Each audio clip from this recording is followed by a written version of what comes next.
அன்பு சொல்லாசிரியர் வணக்கம். Trichy care academy இயக்குனர் பேராசிரியர் முத்தமிழ் செல்வன். ஆசிரியர் பெருமக்களுக்கும் அதன் குடும்பத்தாருக்கும் கேர் அகாடமியின் இதயபூர்வ தீபாவளி நல்வாழ்த்துக்கள். இந்த தீபாவளி காதல் ஏற்றுகின்ற தீபாவளியாக, தீபாவளி ஏற்றுகின்ற தீபாவளியாக, குறிப்பாக பிஜிடிஆர் தேர்வு எழுதி இந்த இந்த ரிசல்ட்டுக்காக காத்திருக்கின்ற ஒவ்வொரு ஆசிரியருடைய எண்ணங்களை வண்ணங்களாக்குகின்ற தீபாவளியாக அமையட்டும். இந்த எக்ஸாமினேஷனை பத்தி கேர் அகாடமியோட சில ஃபீட்பேக் குறிப்பு. ஏன்னா நிறைய ஆசிரியர்கள் வந்து கட்டா மதிப்பெண் எவ்வளவு வரும், இந்த வருஷம் தேர்வு கடினமா இருந்துச்சு, ஒவ்வொரு பாடங்களையும் குறிப்பா ஒவ்வொரு மேஜர்லயுமே வித்தியாசமான ஒரு ஃபீட்பேக் வந்துச்சு. அதை ஷேர் பண்றதுக்காகவும், குறிப்பா ஆசிரியருடைய மனநிலை, அவங்களுடைய சைக்காலஜிக்கலா அவங்களை ஸ்ட்ரென்தன் பண்றதுக்காகவும் இந்த காணொலி. ஆசிரியர்களே, இந்த தேர்வை வந்து எந்த மாதிரியும் இல்லாம ஒரு புது மாதிரியான ஒரு தேர்வு, புதிய பாதையை நோக்கி புதிய பாதையில டிஆர்பி பயணிக்க தொடங்கியிருக்கு. மிக கடினமான ஒரு சிலபஸ். குறிப்பா நெட் செட் லெவலுக்கு வந்து ஒரு அறிவுபூர்வமான ஒரு வினாத்தாள் எதிர்பார்த்த ஆசிரியர்களுக்கு வந்து அதே போன்ற நெட் எக்ஸாம், செட் எக்ஸாம் மாதிரியோ அல்லது பழைய பிஜிடிஆர்பி மாதிரியுமோ வினாத்தாள் வந்து நாலேஜ் பேஸ் பண்ணி இருக்குன்னு சொல்லி எதிர்பார்த்த போன ஆசிரியர்களுக்கு வந்து ஒரு ஏமாற்றம் மிஞ்சியது. ஆனா வினாத்தாள் வந்து ஈஸியான கொஸ்டின் பேப்பர்னு சொல்ல முடியாது, ஒரு ட்ரிக்கி அல்லது ட்விஸ்டட் கொஸ்டின் பேப்பரா இருந்துச்சு. குறிப்பா அறிவை சோதிக்கின்ற வினாத்தாள்களாக இல்லாமல் அதிர்ஷ்டத்தை சோதிக்கின்ற வினாத்தாள்களாக, நாட் ஓன்லி சிங்கிள் மேஜர் 11 மேஜர்லயுமே அமைஞ்சதுதான் ஒரு வருத்தமான ஒரு விஷயம். அதனால இந்த வருஷம் கட் ஆஃப் மார்க் வெகு குறையும். தேர்வு எழுதிய ஒவ்வொரு ஆசிரியரும் நீங்க தைரியமா இருக்கலாம். குறிப்பா இந்த நேரம் வந்து ஆசிரியர்கள் தங்களுடைய பாடங்கள் இருக்கக்கூடிய வினாக்களை அவங்க கவர்மெண்ட்ல கொடுத்துக்கூடிய டிஆர்பியில கொடுத்துக்கூடிய ஆன்சர் கீயை ரிவ்யூ பண்ணி அதை நீங்க வந்து அப்ஜெக்ஷன் ட்ராக்கர் மூலியமா நீங்க கட்டாயம் கிளைம் பண்ணணும். ஏன்னா கடந்த காலங்களில் வந்து நாங்க நிறைய பார்த்துருக்கோம். குறிப்பா இந்த எஸ்ஜிடியில வந்து ஒரு 2 டீச்சர் வந்து, நான் ஆக்சுவலா எனக்கு வெளியே போயிருந்தேன், வரலுமே வெயிட் பண்ணி அந்த அப்ஜெக்ஷன் ட்ராக்கர்ல வந்து அந்த 2 கொஸ்டின் கிளைம் பண்ணாங்க. அதான் அவங்களுடைய கேம் சேஞ்சர். அந்த 2 மதிப்பெண்கள் மூலமா உங்களுக்கு எஸ்ஜிடியில கிடைச்சது. அதனால ஒவ்வொரு மதிப்பெண்ணும் மிக முக்கியம். குறிப்பா இந்த டிஆர்பி எக்ஸாமினேஷன்ல வந்து பாட வாரியாக நம்ம வந்து ஓரளவு ஒரு அவுட்லைன் கொடுக்க முடியும். குறிப்பா முக்கிய பாடமான என்னுடைய மேஜர் கெமிஸ்ட்ரி. இந்த கெமிஸ்ட்ரி மேஜர்ல எங்க கண்ணில் பட்ட சில விஷயங்களை வந்து உங்கள்கிட்ட நான் ஷேர் பண்றேன். இப்ப இந்த கெமிஸ்ட்ரி கொஸ்டின், இந்த வருஷத்துக்கான கொஸ்டின் பேப்பர் எடுத்துக்கிட்டீங்கன்னா, இப்ப அவங்க என்ன கொடுத்துருக்காங்கன்னா, the overlap is permitted to the formation of homonuclear diatomic molecule கொடுத்து அதுக்கான ஆன்சர் வந்து 1s கொடுத்துருக்காங்க. ஆக்சுவலா இது வந்து ஒரு சிலர் இந்த 2s சொல்லுவாங்க. ஆனா ஸ்ட்ராங்கஸ்ட் பாண்ட் அப்படின்னு பாத்தீங்கன்னா 2s ரைட் ஆன்சர். அதே போல இந்த நெக்ஸ்ட் வந்து இந்த assistant is moving from left to right இந்த பீரியாடிக் டேபிள். இடமிருந்து வலம் செல்றப்ப மெட்டாலிக் கேரக்டர் குறைஞ்சி நான்-மெட்டாலிக் கேரக்டர் இன்க்ரீஸ் ஆகும், சைஸ் டிக்ரீஸ் ஆகும், அப்ப ஆசிட் கேரக்டர் இன்க்ரீஸ் ஆகும். ஸோ இந்த கொஸ்டின் வந்து ஒரு தவறு இருக்கு, அந்த கொஸ்டின் கிளைம் பண்ணலாம் நீங்க. நெக்ஸ்ட் வந்து இந்த கொஸ்டின் ஆக்சோ ரியாக்ஷன்ல பாத்தீங்கன்னா இந்த இடத்துல வந்து கோபால்ட் வந்திருக்கணும், இந்த இடத்துல கார்பன் மோனாக்சைடு வந்திருக்கு. ஆன்சர் கீ ப்ரிப்பரேஷனை கூட வந்து கவனிக்காம அதை வந்து ப்ரிப்பேர் பண்ணிருக்காங்க. இந்த இடத்துல வந்து வரக்கூடிய அந்த சென்ட்ரல் மெட்டல் ஆட்டம் சொல்ற இந்த மைய அணு இருக்கு இல்லைங்களா, இது வந்து கோபால்ட்டா இருக்கணும். ஸோ இதுவும் தவறு. அதே போல இந்த activity in solute take place in account of இந்த லா வந்து பாத்தீங்கன்னா partial pressure of this solute particle, it is purely based on the Raoult's law. Henry's law liquid இருக்கிற பார்ஷியல் வேப்பர் பிரஷர், அந்த லிக்விட் வந்துருக்கணும். ஸோ இந்த இடத்துல வந்து ரவுல்ஸ் லா வரும். அதே போல இந்த மேட்ச்ல ஃபாலோயிங் தவறு இல்லைனாலும் கூட இந்த சிலபஸ் வந்து ஸ்கமேட் ரியாக்ஷன் இருக்கு இல்லைங்களா, இது வந்து இந்த புது போர்ஷன்ல இது அவுட் ஆஃப் சிலபஸ். அதனால இதை நீங்க தாராளமா கிளைம் பண்ணலாம். அது மாதிரி இந்த கொஸ்டின் பாத்தீங்கன்னா which are the following is more accurate to measure the precision of the data analysis சொல்லிட்டு இதுல பாத்தீங்கன்னா நமக்கு வந்து கோஎஃபிஷியன்ட் வேரியேஷன் கொடுத்துருக்காங்க. ஆக்சுவலா கரெக்டான ஆன்சர் வந்து ஸ்டாண்டர்ட் டிவியேஷன் கரெக்டான ஆன்சர். இந்த மாதிரி நீங்க வந்து இடத்துல ஒரு 8 அல்லது 9 வினாக்கள் நீங்க டீப்பா கவனிச்சோம்னா இதை வந்து நம்ம கிளைம் பண்ணலாம். சில கொஸ்டின்ஸ் வந்து பாத்தீங்கன்னா டேட்டா இன்சஃபிஷியன்ட் டேட்டா வருது. குறிப்பா இந்த கொஸ்டின் பாத்தீங்கன்னா இந்த ஃபிளேம் டெஸ்ட்ல டெம்பரேச்சர் கொடுக்காம இருக்காங்க இந்த ஃபிளேம் டெஸ்ட்ல. ஸோ இதை நம்ம வந்து அப்ஜெக்ஷன் பண்ணலாம். அதே போல இந்த டெட்ரா ஹைட்ரோஃபியூரன்ல வந்து டோனா நம்பர் கொடுத்துருக்காங்க. சரியான ஆன்சர் 20 என்று சொன்னாலும் கூட இதுக்கு இந்த மாதிரி சில கொஸ்டின்ஸ் எல்லாம் வந்து பாத்தீங்கன்னா நமக்கு வந்து அந்த லித்தியம் அதனுடைய அயனைசேஷன் வேல்யூ கேட்டிருக்காங்க. இதெல்லாம் வந்து டிஃபிகல்ட் டு ஆன்சர், ஏன்னா இதெல்லாம் எல்லாத்தையும் மனப்பாடம் பண்ண முடியாது. அதே கெமிஸ்ட்ரி தேர்வில் சிலர் வந்து பிளஸ் 2 லெவலுக்கு கீழே போய் கேட்டிருக்காங்க. பிசிஎல்5யோட ஹைபிரிடைசேஷனும் போரான் ட்ரைஃபிளோருடைய பாண்ட் ஆங்கிள் கேட்டிருக்காங்க.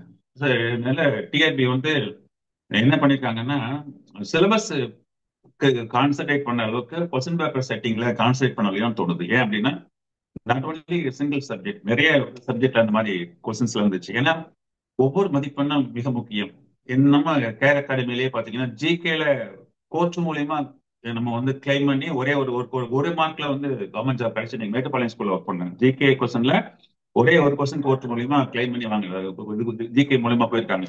அப்ப every mark is more important, கூடுதல் கவனமா இருந்திருக்கணும் டிஆர்பி. அதனால சொன்னேன், எந்த பாதையிலும் இல்லாம புதிய பாதையில பயணிச்சுட்டு இருக்கு அப்படின்னு.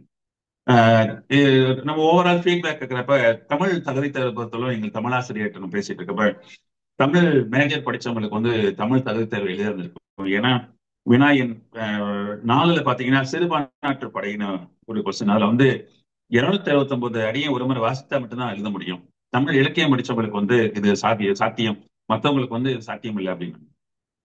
அதுபோல வினாயன் 19ல கோபாலபுரத்து மக்களின் புதினம், அதுல கீரா எழுதுனது சாகித்ய அகாடமி பரிசு பெற்ற ஒரு புதினம். அதுல புதினத்தை ஒரு முறை முழுமையாக படித்திருந்தால் மட்டுமே இந்த வினாவுக்கு ஆன்சர் தர முடியும். ஒரு நாவலினுடைய பெயரையோ ஆசிரியரின் பெயரையோ கேட்கலாம், பேசு பொருளை வினாவாக்கி இருப்பது வந்து கடினமான ஒரு சூழல். இது வந்து தமிழ் தகுதி தேர்வுல. அதே மாதிரி தமிழ் மேஜர் பாடத்துல பாத்தீங்கன்னா அலகுகள் வந்து 10 அலகுகளுக்கு ஈவனான வெயிட்டேஜ் இல்ல. சில பாடங்களுக்கு அதிகமாகவும் சில பாடங்கள் குறைவா இருந்துச்சு, அன்ஈவன் வெயிட்டேஜா இருந்துச்சு. குறிப்பா இலக்கணம், இலக்கணத்துல கேள்வி கேட்கறது மட்டும் இல்லை, இலக்கணம் இனிமே ஃபியூச்சர்ல படிக்கிறவங்களுக்கு வந்து இலக்கணம் படிக்கிறது மட்டும் இல்லை, இலக்கணத்துக்கு உரை எழுதிய ஆசிரியருடைய உரை ஆசிரியருடைய உரை வளத்தை பத்தியுமே நம்ம சேர்ந்து படிக்கக்கூடிய ஒரு சூழல் இருக்கு. அதுபோல மூல நூல்களை முழுமையா வாசிச்சா மட்டுமே நம்ம வந்து பிஜி தேர்வு தமிழை வந்து ஆன்சர் பண்ண முடியுங்கிறதுக்கு அது சாத்தியம் இல்லாத மூல நூலை எத்தனை பேரால படிக்க முடியும். சோ மூல நூலை படிச்சவங்க சில சில வினாக்கள் வந்து அப்படிதான் இருக்கு. அதாவது அடுத்த பிஜிடிஆர்பி எழுதக்கூடிய மக்களுக்கு வந்து இந்த தமிழ் மேஜர் தேர்வு வந்து ஒரு என்ன சொல்லுவாங்க, ரோல் மாடலா வழிகாட்டியா இருக்குமானு இல்ல. ஒரு அந்த மாதிரி ஒரு தெளிவான ஒரு மனநிலையை கொடுக்கக்கூடிய ஒரு வினாத்தால இது அமையல. அதே போல இங்கிலீஷ்ல பாத்தீங்கன்னா இங்கிலீஷ் டீச்சருடைய நம்ம டிபார்ட்மெண்ட்ல இருக்க டீச்சர்ஸோட ஃபீட்பேக் என்னன்னா, சார் இது வந்து அன்இவன் டிஸ்ட்ரிபியூஷனா இருக்கு. குறிப்பா ஃபோக்கஸ் ஆன் ஃபியூ லெசன்ஸ், அந்த 10 யூனிட்டுக்கும் வந்து முழுமையான ஒரு வெயிட்டேஜ் கொடுக்கல. குறிப்பா சர்டன் கொஸ்டின்ஸ் ஆர் என்ன சொல்லுவாங்க, not text orient, it is application ஓரியன்டா கொஸ்டின் இருக்கு. ஈவன் சில கொஸ்டின்ஸ் வந்து not able to find the evidences in the textbooks. அது எந்த ஸ்டாண்டர்ட் ரெஃபரன்ஸ் புக்லயுமே நமக்கு வந்து எடுக்க முடியாத சில கொஸ்டின்ஸ்லாம் இருக்கு. தே ஆர் ஃபோக்கஸிங், அதாவது என்ன சொல்லுவாங்கன்னா weightage for old syllabus, more weightage for old syllabus and less weightage for new syllabus. இது வந்து இங்கிலீஷ் டிபார்ட்மெண்டோட ஒரு ஃபீட்பேக். ரிகார்டிங் எக்கனாமிக்ஸ் குறிப்பா சூப்பரா சார் வந்து நான் ரொம்ப இன்டெப்தா எடுப்பாங்க. குறிப்பா எக்கனாமிக்ஸை பொறுத்தவரைக்கும் பெரிய மைல் ஸ்டோன் அது. அந்த சாரோட ஃபீட்பேக் என்னன்னா, ஒன்று ரெண்டு கொஸ்டின்ஸ் வந்து ரொம்ப மேலோட்டமா, குறிப்பா போஸ்ட்மார்ட்டம் ஃபைனான்ஸோ ரிசர்வ் பேங்க் பத்தி கேட்டிருந்தாங்க. அதை எடுத்து பாக்குறப்ப இடத்துல 1.5 ஆண்டுகள் வந்து டீப்பா படிச்சவங்களுக்கு மட்டுமே ஆன்சர் பண்ண முடியும் எக்கனாமிக்ஸ்ல. அந்த அளவுக்கு கொஸ்டின் பேப்பர் வந்து சப்ஜெக்ட்ல ரொம்ப ஆழ்ந்து இன்டெப்தா கேட்டிருந்தாங்க அப்படின்னாங்க. ஸோ இந்த ஃபீட்பேக் எல்லாம் பாக்குறப்ப ஓவராலா 11 மேஜர் கேர் அகாடமியில பாத்தீங்கன்னா Tamil, English, chemistry, physics, botany, zoology, history, computer science, commerce, economics, இப்படி 11 மேஜருக்கு நம்ம எடுத்துக்கோம். எல்லா மேஜருமே ஒரே ஈவனான ஃபீட்பேக் தான். கொஸ்டின் பேப்பர் வந்து நாட் நாலேஜ் ஓரியன்ட் இன்டெப்தா இல்ல, ஆனா கொஸ்டின் பேப்பர் கஷ்டமா இருந்துச்சு அப்படின்னாங்க. ஓகே. ஸோ அதே மாதிரி இப்போ ஈவன் ஜிகேலையோ சைக்காலஜிலையுமே இதே தான் ஃபீட்பேக். ஜிகேல ஒரு நம்மளாம் என்ன எதிர்பார்ப்போம், தமிழ்நாட்டில் இருக்கக்கூடிய கேம்ஸை பத்தி எதிர்பார்ப்போம், இல்லைன்னா நேஷனல் இன்டர்நேஷனல் லெவலில் கேம்ஸ் எதிர்பார்ப்போம்.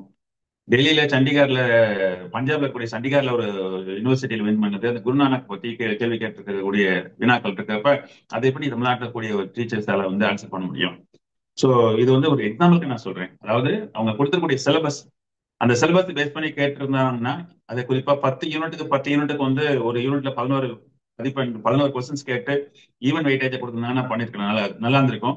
நாலேஜ் ஓரியன்டா இருந்திருக்கும், இன்னும் கொஞ்சம் டீப்பா படிப்பாங்க.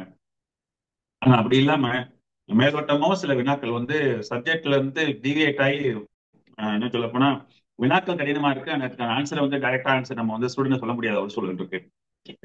டிஆர்பியை பொறுத்தவரைக்கும் ஒரு கல்வி ஆசிரியராளரா ஒரு வேண்டுகோள் என்னன்னா, நல்ல சிலபஸ் கொடுத்துருக்கீங்க, அதுக்கான படிக்கிறதுக்கான பிரீத்திங் டைம் கொடுத்து நல்ல அதே போல நீங்க கொஸ்டின் பேப்பர் செட்டிங்க்கும் அதே அளவுக்கு வெயிட்டேஜ் கொடுத்தா நல்லா இருக்கும். ஏன்னா நிறைய ஆசிரியர் வந்து சொற்ப சம்பளத்துல வந்து கல்லூரிகளையும் பள்ளிகள்லையும் வேலை செஞ்சுக்கிட்டு, குறிப்பா 2.5-3 வருஷத்துக்கு அப்புறம் எக்ஸாமினேஷன் வருதுங்கிறதுக்காக இந்த ஜாப் ரிசைன் பண்ணிட்டு வாழ்க்கையை வந்து இந்த எக்ஸாமினேஷன் மூலமா செட்டில் பண்ண மாட்டோமா அப்படிங்கிற நம்பிக்கையோடு படிச்ச ஆசிரியர்களுக்கு நம்பிக்கையூட்டக்கூடிய தேர்வாக இது அமைந்திருந்தால் நல்லா இருந்திருக்கும். ஆனா யதார்த்தம் வந்து அப்படி இல்லை. இவங்க அடுத்த தேர்வான்னு சொல்லக்கூடிய இப்ப இந்த எக்ஸாமினேஷன் சரியா ப்ரிப்பேர் பண்ண முடியல, இல்ல அந்த எந்த அளவுக்கு எக்ஸாமினேஷன் எழுதல அப்படிங்கிறவங்க அடுத்த தேர்வான டெட்டையும் காலேஜ் டிஆர்பி நோக்கி நகர்ந்துகிட்டு இருக்காங்க. அந்த மாதிரி ஒரு எக்ஸாமினேஷன் முடிஞ்ச அப்புறம் யார் உழைச்சாங்களோ உழைச்சவங்களுக்கு வந்து நல்ல ரிசல்ட் வரக்கூடிய ஒரு தேர்வா அந்த அந்த கான்பிடென்ட் கொடுக்கக்கூடிய தேர்வா அமையிடும், வருங்காலத்தையா அமையட்டும். நெக்ஸ்ட் வந்து தேர்வுகளுக்கு ஆசிரியர்களுக்கு வந்து என்னுடைய பர்சனல் ரிக்வஸ்ட் என்னன்னா, இந்த தேர்வு வந்து ஒரு கடினமான ஒரு தேர்வாக இருந்ததுனால 11 பாடங்கள் இப்ப நம்ம நடத்துன 11 பாடங்கள் எல்லா பாடங்களையுமே வந்து கட் ஆஃப் மதிப்பெண்கள் வெகுவா குறையும். அதனால நீங்க பயப்பட வேண்டிய அவசியம் இல்லை. 2019 நாங்க இந்த மாதிரி பார்த்தோம்.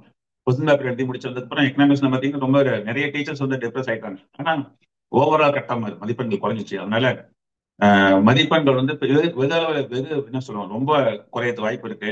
அதனால நீங்க இந்த கட் ஆஃப் மதிப்பெண்களை பத்தியோ இல்ல இந்த எக்ஸாமினேஷன் கிளியர் ஆகுமா பத்தி இல்ல, உழைப்பு விதைச்சிருக்கீங்க, அதுக்கான வெற்றி அறுவடை கிடைத்தே தீரும். ஆசிரியர்களை தைரியமா இருங்க. குறிப்பா நீங்க ஒவ்வொரு விஷயமும் பாசிட்டிவா எடுத்துக்கங்க. கேர் அகாடமி உங்களுடைய எதிர்காலத்துக்காக வாழ்த்துக்களை கூறிக்கொள்கிறது. அனைவருக்கும் மீண்டும் ஒரு முறை தீபாவளி வாழ்த்துக்களை தெரிவித்துக் கொள்கிறேன். நன்றி, வணக்கம்.